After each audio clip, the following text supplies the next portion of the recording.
but really looking at this massive push from the oil and gas sector towards decarbonization. Hopefully, we can uncover some intelligence and insights that would help make the road ahead for them a little less bumpy. I'm joined here today with three distinguished guest speakers. We have Anita Nori, CEO of Green Energy Solutions and Sustainability LLC, Tanzid Alam, Managing Director of Earth Matters, and Meghna Lakhani Talreja, who is founder at One Modern World. Thank you guys all for joining today on the podcast. As tradition, we'd like to first start off with the headlines for the week. If we could just bring that up, Stephanie. Anita, from this list, which headline or article do you think pops out the most for you, and why? So they all pop for me. I think they're all critical, but the word circular economy is what's popping out at me, and circular economy with critical role in driving climate action and a sustainability roadmap and what's going to happen in the next 5 years. These are the things that are very important, and it takes action now. COP26 finished. It wasn't as productive as we all hoped and expected.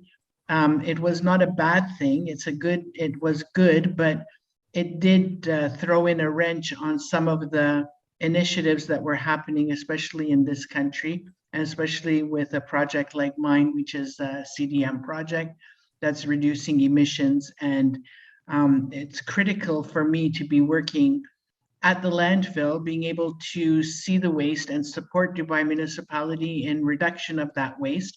But if the carbon market fails, then what happens? That was a source of revenue for us. And circular economy means that when something is made and it's made from a fossil fuel and has plastic in it, what can we do to support the end of life of that product? And where does it go from here? Like, where do you throw it? What do you do? Is a biodegradable bag a really biodegradable bag? And what does that actually mean? Will we ever get rid of plastic completely? I don't think so. It has its role in science, and it's an important product, but we can do better. And that's what's important to me. So all these headlines mean that it's time to start to do better and to be more thoughtful. And just a follow-up question on that, of course, as we have conversations with our stakeholders and partners in the Middle East, in this region, going through this transition, pushing for sustainability. We've seen all these announcements. Each one of them seems to be kind of on their own pace at the moment of understanding this concept. Are you seeing the circular economy be put into practice? Or are companies still kind of in the ABCs phase? Is there friction with that? What do you think would be the first step for these stakeholders to really consider the philosophy and apply it to their business? I think it is starting to be applied, but the major hurdle, I would say, is consumer behavior. Consumer behavior has to change for industry to change.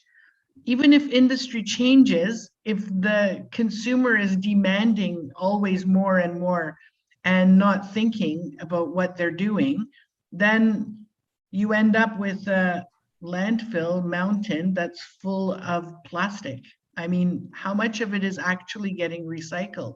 And what are we doing? COVID is the excuse for everybody to start to use more plastic. I think it's wrong. We should take our coffee cups with us and fill them. Why is that unsafe? And why is the plastic and paper coffee cup safer? Why is that? Because someone has told us that. So we have to start to make decisions for ourselves. I don't know, maybe Tanzid can add to this as well, but he's got young children who, children demand a lot of things. What do you do with them? They outgrow them so fast. I mean, what are you doing with them, and what are the choices that we're making? Tanzine, I'd like to bring you in off of that as well before I ask about your top article. Are you seeing uptake in terms of, from the society side of things on circular economy? What are the challenges in terms of understanding this concept, and really what can be done better for education purposes? Let's say it's an educating process for the public, essentially. Yeah, it's a challenging issue. Yeah, I mean, it is a bit of a buzzword, circular economy, but it's also good that it's being debated and we're trying to figure out what it means and how we change it. Essentially, the system we have now, I'm talking about the economic system, is a linear economy where we take, we make, and we waste. And that's why you get the mountains of waste that Anita is talking about. So that's essentially because there's no reward for kind of doing things in a different way right now. The incentive structures are not there. I know, for example, Dubai is beginning to put in this kind of landfill tax. I think there's something that's been in the works for a while that might help. That kind of regulatory kind of fiscal incentives and taxation could change that, I think. If it costs more to waste, then you will value that waste better, and then you will do other things with that waste. The same applies to carbon emissions. Essentially, it's part of a linear economy where we take the fossil fuels from the ground, we make energy, we waste by producing CO2. So Saudi Arabia has been an advocate of this circular carbon economy approach. What do you do with that CO2? So part of it is you kind of could restore nature by using kind of forests, mangroves to absorb that CO2. And so we're seeing some mangrove restoration projects in the region, which is really good to see. People are going out there and planting mangroves, learning more about wildlife, etc. That's quite nice. You can see community engagement there and businesses as well. Nature plays essentially a big part of this process, which I think people tend to miss out a little bit on. Exactly. Then there's more kind of technological fixes in terms of reusing the CO2 in chemicals and kind of basically upcycling the CO2 into more valuable products. So in SABIC in Saudi Arabia, they're trying to do this quite a lot, using the CO2 in drinks manufacturing and kind of carbonation of drinks. But obviously when you open the drink, the CO2 gets released again. So it's not purely circular, if you know what I mean. But the big area in terms of climate change and the role of oil and gas, if I could bridge to that, is how can the companies be involved in taking the CO2 back out of the air and putting it underground again? So carbon capture and storage, as well as direct air capture, is going to be a new, really important area for oil and gas companies to start diversifying their business models towards. And that, again, will require a carbon tax or a price for them to be incentivized to do that. I think you kind of touched on multiple stories there in our headlines. Yeah. Multiple concepts. Magna, I'd just like to bring you in first before getting your headline. As Anita had said, single-use plastic probably boomed during COVID-19. Are you seeing that kind of a challenge towards push more towards a circularity in that space? Has it caused more friction, or has things accelerated more to the sustainable side now? Thanks, Brian. So I absolutely agree with Anita, and it has grown. One Modern World provides eco-friendly packaging for businesses in the UAE. And in 2019, just before COVID, there was priorities to become sustainable for many of the businesses to achieve their ESG goals or to have a mindset or a pillar towards that direction. And since COVID hit and started, I saw more plastic usage. For example, some companies started to put water filtration in their businesses, like hotels.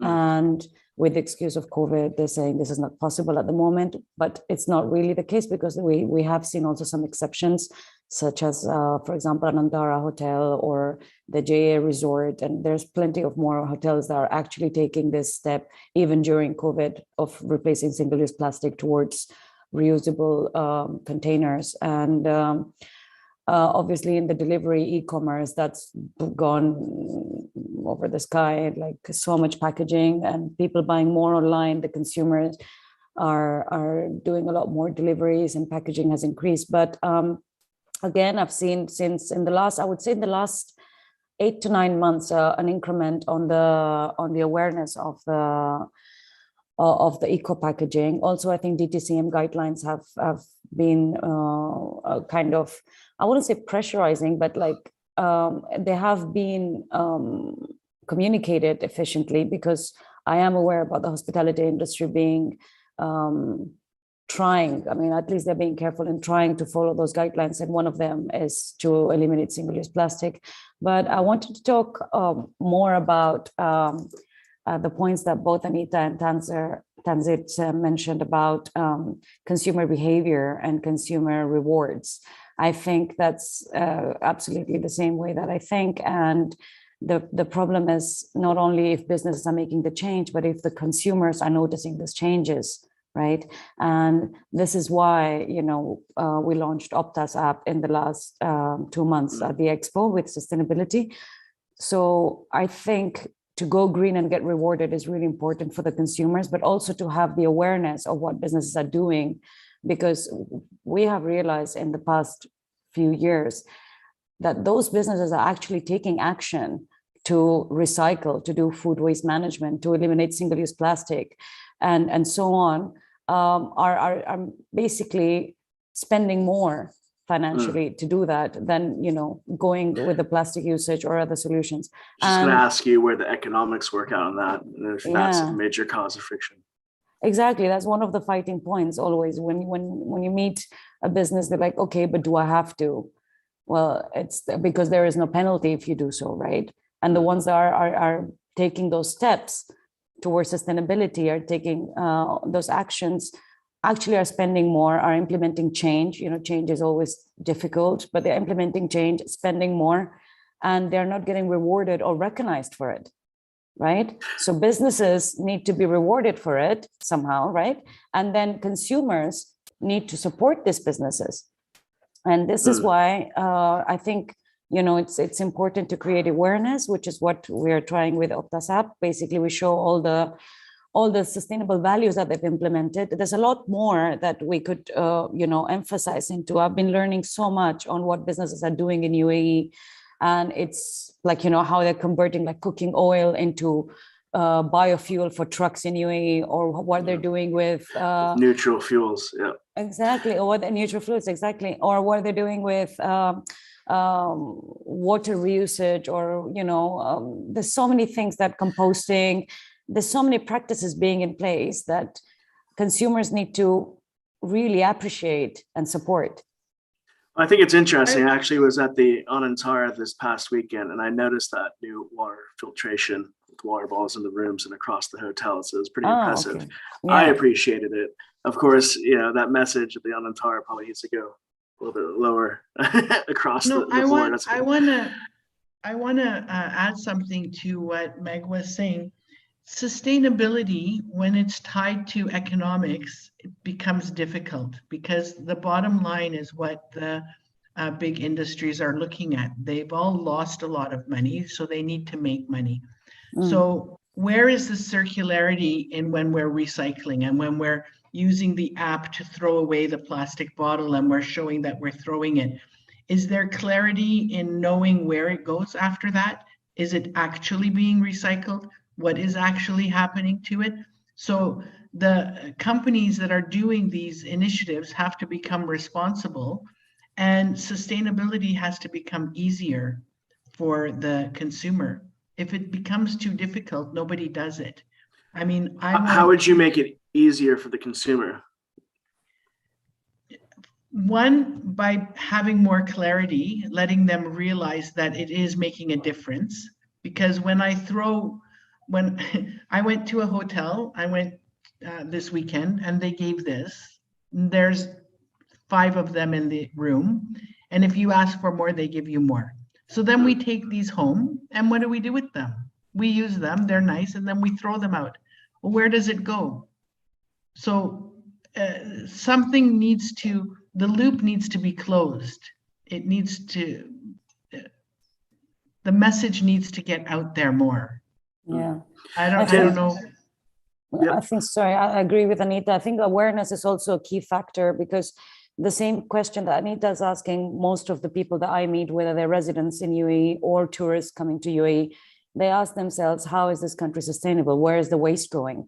And I think they also lose hope because they see, okay, well, nothing's getting done about it, so that's it. And it's like a negative thought that's being built up inside them towards, okay, nothing's going to be done, so I'll just Yeah, but the believe. solutions are out there. There are I things know. that are being done. Dubai Exactly. municipality is very active with recycling, and they've got all of these places you can take and drop off. But the problem is the take and drop off. There is no reward to that right now. Yeah. So I'm hoping that with the fees that are coming into place in January for dumping, that people become more responsible, and now they'll start thinking about it. So if I'm going to throw this waste out, where is it going to go? And that dumping will trickle down to the consumer, because the big companies like, I'll just name Imdad and Dulsco, the two big ones, they're going to try to get that money from somewhere. So all of a sudden the bins are going to cost more, or consumers are going to have to pay the price for this.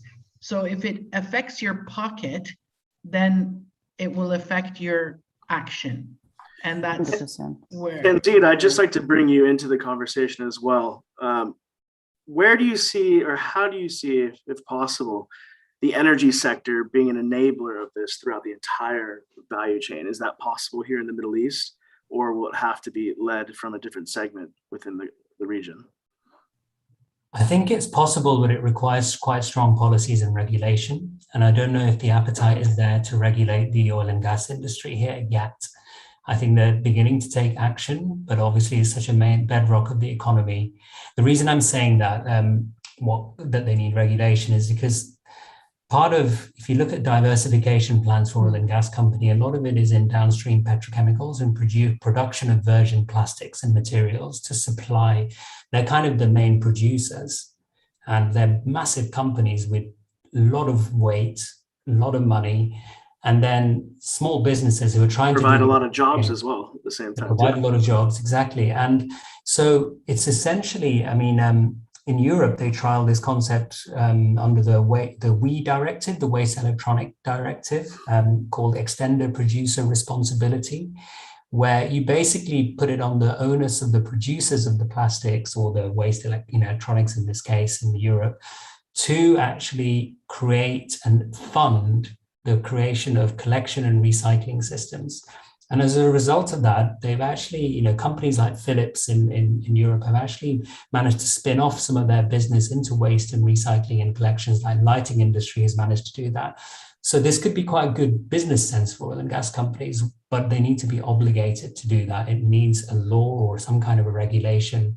It says extended producer responsibility for plastics. So we're talking about plastics quite a lot, but the same principle applies to other products and materials. If you're an electronics manufacturer using chips and gold imported from South Africa with terrible mining practices, where communities are suffering, that kind of aspect of responsibility can be defined to include their supply chains as well. So then you can start having really interesting conversations about responsible gold production, if there is such a thing, or other sorts of precious metals and materials that go into your chips. So this kind of signal in this region comes from the top. It is the government really that drives change because they play such a big role. And the benefit I see here is that the government thinks long-term. And now with these net zero commitments by Saudi, by the UAE, by Bahrain, I think it can only be, it's really open now to start proposing alternative ways of doing things that can drive better business models and then impact consumer choices. I'm a skeptic in terms of saying if you leave it just to consumers to change behavior, I don't think we can trust people to do that, honestly. And people might disagree with me on that. But I've been in the UAE for like 14 years and the waste problem has been a problem in that time. It's never been properly solved before. So I think there'll be early adopters, really good people who will do this out of the goodness of their heart. They'll be willing to pay a bit more for a green product. Then there's the middle ground people who are willing to do it if there's the right incentives and the costs are more attractive for them to make that change. That quite requires business and regulation. Then there's the laggards, people who'll just never change. They'll be like, I want my Edison light bulb because I really don't care about the environment. I like the old-fashioned way of doing things. I want my big gas guzzler, etc. They're never going to change. But the way they'll be dragged along is when their community is doing it and they're the outliers. So it's kind of like a normal distribution curve, if I was to describe it that way. But we're probably only at the early adopter stage in this region. Well, Anita, very early. And the other thing is that we all come from other places that are more sustainable, more environmental, and we fall into the bad Dubai habit, which is like, I mean, convenience. I try to be really sustainable, and I post things. And one of my daughter's friends the other day said to me, oh, should I tell them that you had a plastic bottle and you threw it in the garbage?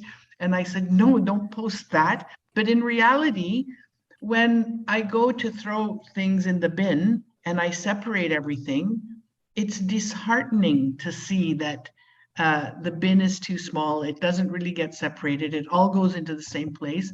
And then as the average person, you end up saying, oh, well, it's not there yet. It's not ready yet. And we fall into the bad habits. We don't, I mean, it's difficult to have a collection of waste in your apartment unless you have a whole separate room for it.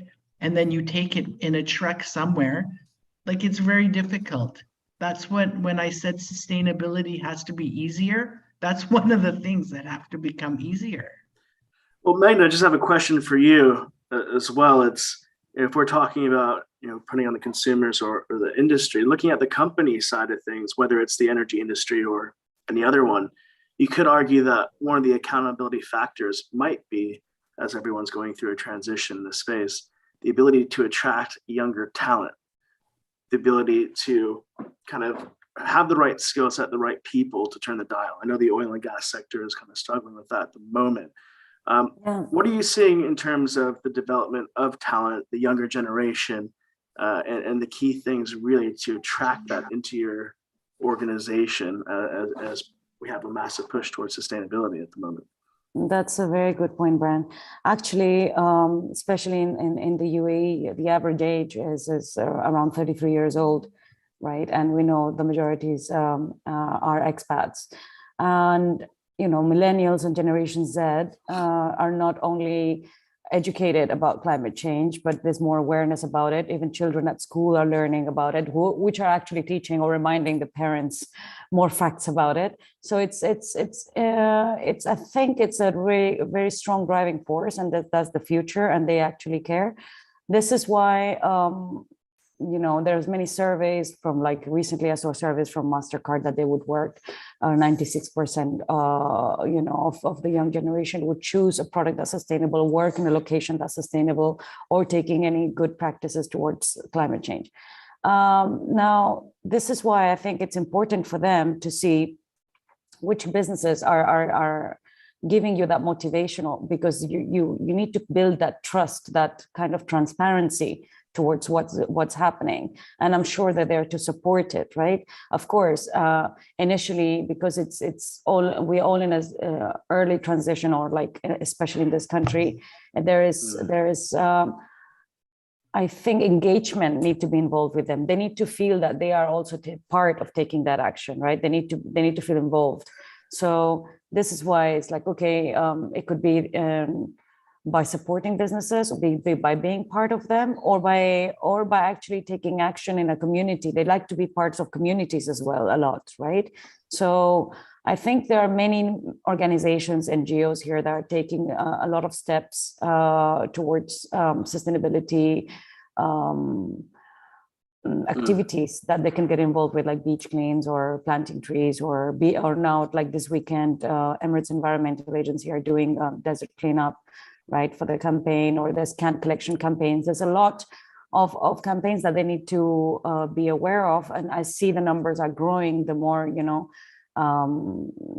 the communications are going out. But also, for example, if you get rewarded, for example, for helping a business becoming greener, then I think that's something that this generation, it's definitely Would appreciate. Yeah. Exactly, appreciating. So yeah. Tenzi, do you see that as the issue in terms of the oil and gas sector attracting this new generation of talent? There's not a clear sustainable message or a mission or a goal that's aligned with those views. But if you look at it though, energy security has been crucial for the world for centuries, right? The sector has done amazing things that has allowed us to live kind of the modern lives that we have today. That message doesn't seem to be going across either. Do you see that there's some things that the oil and gas sector that can do better to attract the skills that are needed at the moment? Sure, I think look, every firm has room for improvement in this area, and I think it's driven by what the labour market is requesting of their employees or employers. Especially as people live longer, they may have different careers and might want different things from their companies. Oil and gas firms, one of the interesting areas that I've seen recently is this alliance, the Hydrogen Alliance between Mubadala, ADNOC, Masdar, and ADQ. Now, if they're really going to scale up green hydrogen production, that will require a whole new skill sets, engineering, and as well as renewable energy coming together with your traditional oil and gas kind of engineers with carbon accountants to make sure it all actually leads to it is actually green. So that's quite nice, multidisciplinary, exciting areas that they could attract new talent in. Similarly, around carbon capture and storage, we need a lot of geological scientists who can actually track whether the CO2 is remaining underground, if the reservoirs that they're selecting are the right ones, and the permanence of that storage. So I think there's ways in which some engineers could actually, in the oil and gas sector, could be retrained as part of the energy transition with new skill sets, which is really required. So the employment prospects still remain quite good. But the business model needs to evolve and accelerate to embrace that change. Because what's happening is more and more international kind of capital markets are going to raise the cost of finance for those who are seen as transition risks for climate change. And especially this will affect fossil fuel economies and companies like oil and gas companies and so on. So if the cost of finance for them is increased, then they'll be less profitable, and then they won't want to invest in talent either if they're not going in the right direction. Exactly. So it's a bit of both. It's a bit of push and pull in that sense. I just want to bring attention to our survey question today, as time seems to go by pretty fast on the podcast. Stephanie, can you just bring that survey question up real fast again? Oil and gas companies are not putting enough emphasis on circularity in their energy transition strategies. Agree or disagree? I imagine we can apply this to multiple industries as well across the chain. So agree or disagree. Before we bring up the results, Anita, I just want to bring you into that discussion as well. You mentioned your daughter. Are you seeing from a younger age enough education, communication around this area of circularity being put out there? We're developing new consumers, let's say. Is that starting in the education process at the moment? My daughter is older. She's graduated, and she graduated in hotel and tourism with an emphasis on sustainability and environment in the hotel industry. There you go. She's in a completely different field now, but that's just life. But with her and her friends, and she's I guess a millennial. I don't know what all these terms are, but she's much more aware than we ever were at her age. And I do see a different attitude and the way they go about the decisions that they make as consumers, as users, as even the choice of the cars that they want to buy. They're not looking at the gas guzzling machines. They're looking at the hybrids. They're looking at the ones that are electric vehicles, a little bit too pricey right now, but that will come down. And I do see the future as one day not having combustion engines in cars anymore. I see that changing, and I see the change happening. It's really funny, as the older you get and the more time is behind you, you see the changes that have happened, and it's actually mind-boggling. Last night we were sitting with some friends and discussing how this country and what it has achieved in 50 years is incredible at the speed. And just imagine in 5 years what's going to happen, even in technology and with everything. So definitely the young people are pushing and leading the way. We do need to listen to them more. I get really happy when I see the fact that there are ministers that are in their 30s that are making decisions for this country that will affect the next 30, 40 years, because they're going to be living here for those 30, 40 years. And I think it's a good thing. I think the world is becoming more proactive. Just as we wrap up, I just want to bring up the survey questions, as I believe we're pressed on time. So oil and gas companies are not putting enough emphasis on circularity in their energy transition strategies. Overwhelmingly, 83% agree, 17% disagree. So even though we're hearing these massive announcements around the area, there's still that sentiment that, there's still progress that needs to be made. Just want to wrap up. I know we're pressed for time again. Meghna, just want to have one final closing comment from you in terms of your outlook for the year ahead. What do you really need to see across these industries to really feel that the dial has been turned a little bit over the coming year and that we're actually making progress?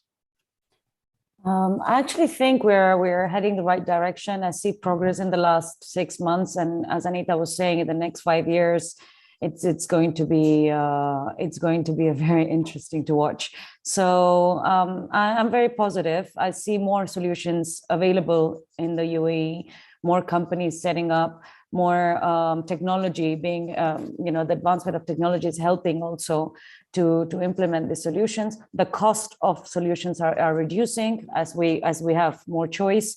So all of this is going to help different industries, different types of waste management or businesses to be more active in terms of sustainability. Well, thank you very much, everyone, for your time. Fortunately, I imagine we could go on talking about this for a lot longer. 30 minutes goes by pretty fast online. But thank you, Meghna. Thank you, Anita. Thank you, Tanzid. We always appreciate your insights and intelligence and hope to see you again pretty soon on the podcast. If not, happy holidays. Have a safe and festive season. And for all those who are listening, please feel free to follow all of them on Twitter and social media for updates and insights. And of course, on Gulf Intelligence, where we will be publishing this podcast as well as content from it as well. But thank you guys again very much for your time. Have a great rest of your day, and I hope to speak soon again. Thank you. Thanks very much.